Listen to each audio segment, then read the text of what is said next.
NIO stock has really negative sentiment going on. If you look at the ticker on the bottom of the screen, I have the three things that I'm watching in the short term. The trade volume for NIO, by the way, I've got the fails to deliver pulled up, and the daily trade volume. This is after the market is closed. It's Monday, November 4th, 2024, as I record this, and just over 36 million shares traded. That's a pretty low volume day. So the volume is low.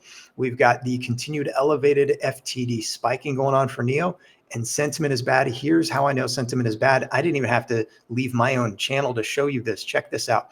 The last 5 videos that I've done, on the most recent, which was the October numbers for NIO, I had 9 dislikes versus 113 likes on just over 2,000 views. Now, compared to the 4 previous videos, 1 dislike versus 124 likes on about 1,400, not quite 1,500 views. 1 dislike versus 90 likes on over 1,500 views. 2 dislikes versus 173 likes on over 2,000 views, and 2 dislikes versus 95 likes on over 1,700. So back to this most recent, which was the October delivery number video, 9 dislikes on that thing. That was a powerful number for me to see, and a pretty big indicator that sentiment is negative.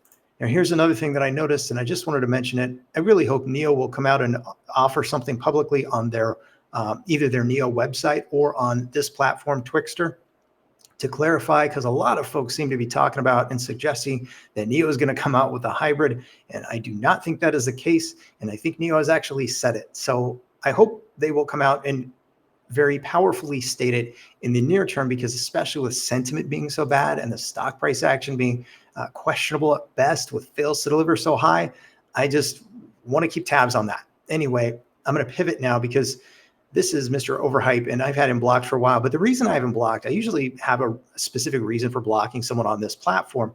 The reason I have him blocked is I don't really pay that much attention to what he says. I'll listen in and tune into his earnings calls just to see what he's hyping at the beginning of those earnings calls, but that's it. I don't need to see all of his posts. And so that's why I haven't blocked. It's nothing personal, but this is what I did want to share, because I was right about Mr. Overhype, and the reason he bought this platform way back before he even bought it, I said I did not think he was buying the platform to make money from it. It was about control. Having control over the narrative matters, especially when you have the companies and the status. It makes sense that you would want to control the narrative. Here's the issue that I have with X now allowing people who I have blocked to see my posts is there are usually specific reasons I block people. And there is one account in particular that I don't trust. I feel like this account would steal some of my information that I share and then would push it out as their own. And that's why I blocked them. But now they still get to see my stuff. So that's my issue. It's not an issue with Mr. Overhype, but it does sort of, this is a validation in my mind that I was right about him and the reason he wanted to take over and buy this company so that he could control the narrative. Moving right along, it's the US election, and it's happening tomorrow, Tuesday, November 5th. And a couple things that I want to say about this. First, I want to go back in time, and then we'll talk about Joe Rogan and why I think this is an indicator for us. Let me do this, though. Well, I talk about 2020. For those who don't know, back in 2020, I was fresh out back into the free world, as I like to call it. And so I was just sitting back, observing things, trying to be objective and just watching things like I do now. And one of the things that I noticed, I remember seeing and hearing a lot of people talking about how on January 6th, there were going to be a lot of people going to DC as a supportive movement or as for a rally or something like that. And I kept not seeing it covered by sort of the main media sources.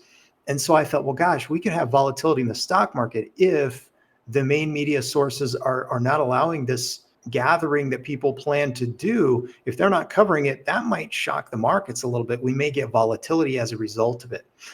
And so I did a video talking about it. And I remember some people were actually upset at the video because I don't know, I guess they didn't like that I was suggesting there could be volatility.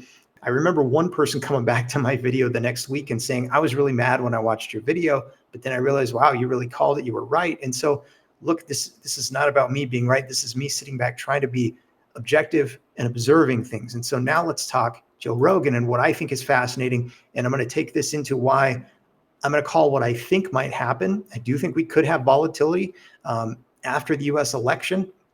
But what I'm really curious about, and I found very fascinating, was this guy. I don't follow Joe Rogan. I know who he is, but I don't follow him on Twixter or on X. And right here, 20 million views on X.